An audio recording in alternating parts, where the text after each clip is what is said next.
I'm Christopher Amoruso. I'm a photographer.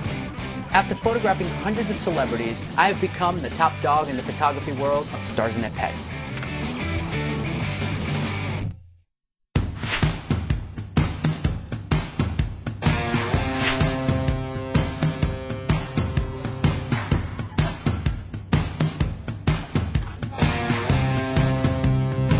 In this we have like a really nice necklace that goes with it.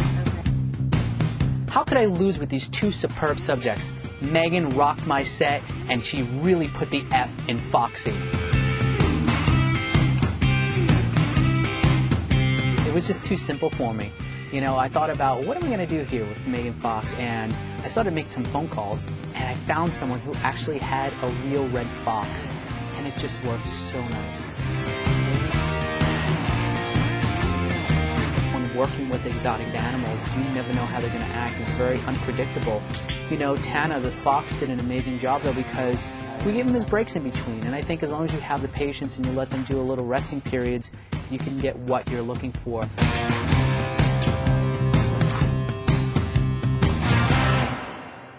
So today, again, we surprised you with bringing over Tana. Was this exciting for you to work with the fox? I mean, have you ever worked with an exotic animal like this before? I haven't, and I'm obsessed with especially like big cats. And I've been online like incessantly researching big cat rescues, and I've always wanted to work with a wild animal or be close to one, because I feel like there's something about all animals, but especially animals like this that are not really domesticated, that they feel like they're so close to God. Like when you look at them and talk to them, there's something very special and sort of ominous about them. And so I was excited. I was nervous because he's got claws. Like, for real, he has claws.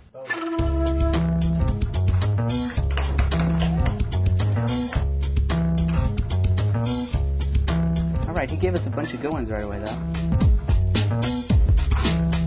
I was shooting in London, and we saw the wild ones, the feral foxes, which don't really look like this. They're a lot scarier looking. They're crazier looking, and they're all, you know, slinky and skinny. But they do, you know, he was crying for a second. He got nervous, and they sound like little babies when they cry. It's almost like a cat, too. Yeah, like a cat mixed with a child. Let's talk about your career now. I mean, you came off of a huge summer blockbuster, Transformers, which was, like, incredible.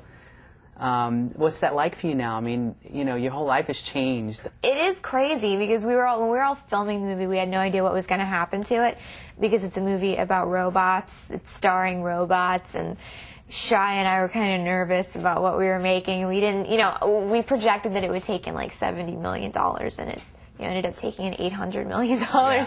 So it took us by surprise, but I just got really lucky. A lot of doors opened for me, and there's paparazzi outside the house all the time now, which is bizarre. So it's different. Do you like that, or do you... I hate it. You hate it? I hate it. I'm very private, and I'm very shy. Yeah. So it's bizarre, but it is, I mean, I volunteered. Like, I chose the industry, so this is what comes with it. Yeah.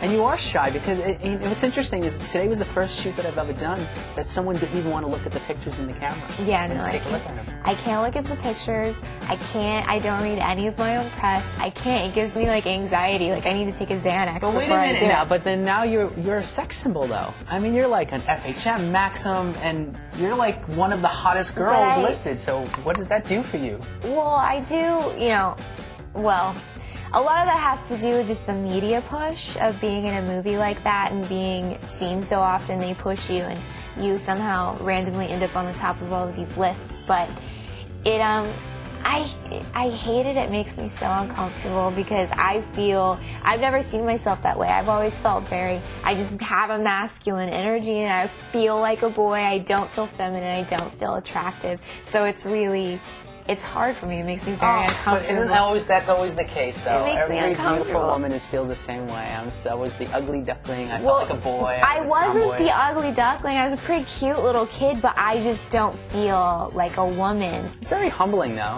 I mean, it's, you know, that's great. But yeah. And so now you're working on another film? You have something you're working on? Yes, I'm working on, in Vancouver, we're shooting this movie called Jennifer's Body, which was written by Diablo Cody, who wrote Juno. It's a really cool movie. It's one of the funniest scripts I've ever read. It's a very dark comedy. It's sort of like Jawbreaker, that movie with Rose McGowan.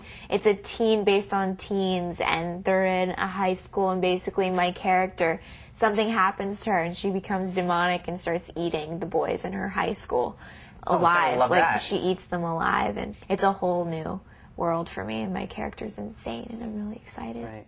Now, I can't help but notice, because you have some beautiful tattoos. Yeah. And you're getting more. Every time I see you, yeah, you're getting more and more. I'm going to sleeve this arm. You are. But everyone's going to have a heart attack about it. I'm going to remove this tattoo, because it was not really done correctly, and then I'm going to sleeve this arm. So this arm will be clean, this one will be sleeved. So are you concerned about that for your career? And no, because we can cover it for, I mean, everyone hates it, and people are so close-minded to tattoos. Actually, that's something that I find. People who don't like me as far as like fans go, one of the things they always talk about is that I'm trashy because I have tattoos. Right. And I find that insane, because it's 2008. It's not 1950 anymore, and tattoos aren't limited to sailors. Like, it's a form of art, and it's one of the oldest forms of art in existence, and I find them to be beautiful, and I love it. So I'm going to keep doing it. I'm not going to let something like that stop me.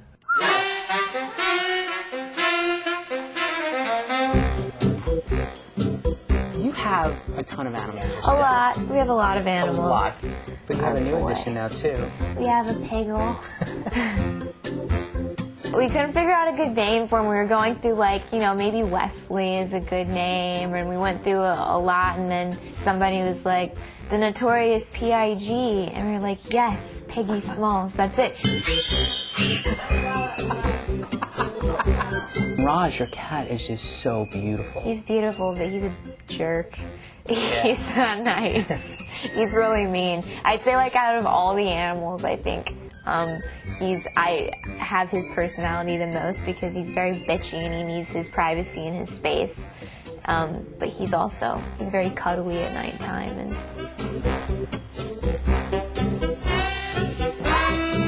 oh, he's doing good.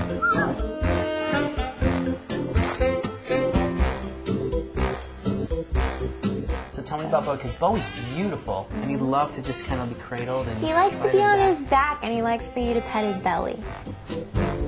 I love birds. They're so, so smart.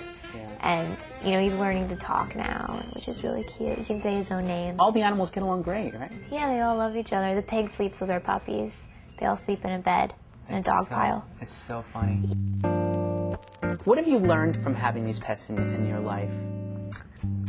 The animals, especially now that we have our pig, you know, I used to eat pork, and now I can't. I can't eat it. I can't eat bacon, and I love bacon. I can't eat it now because they are, even though, like, something like that is a barnyard animal, they're so smart, and they're so sweet, and they love to cuddle, and they give you kisses, and they understand and they feel, and it makes me empathize so much with all of the animal cruelty that does go on. What do your animals mean to you? They mean everything. They're my best friends. Sometimes, you know, you have a hard day, or you have a day where you feel insecure, or something happened, and you have these little creatures that just want nothing more than to love you, and they're like little support rocks. Like, they're there to just cuddle you and give you the attention that maybe you don't get from people. When people treat you badly, your animals will treat you well. Sure, absolutely.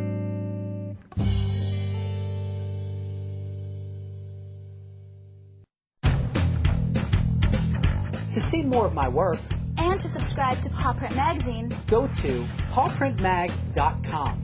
You'll find a magazine that features stars and their pets, great celebrity interviews, as well as serious animal issues. So check it out. And remember, we're all living creatures sharing one planet. So let's respect, enjoy, and take care of one another. Right, Stella? For more information, please visit our website at selectondemand.com or email us at programs@selectondemand.com. Made for On Demand.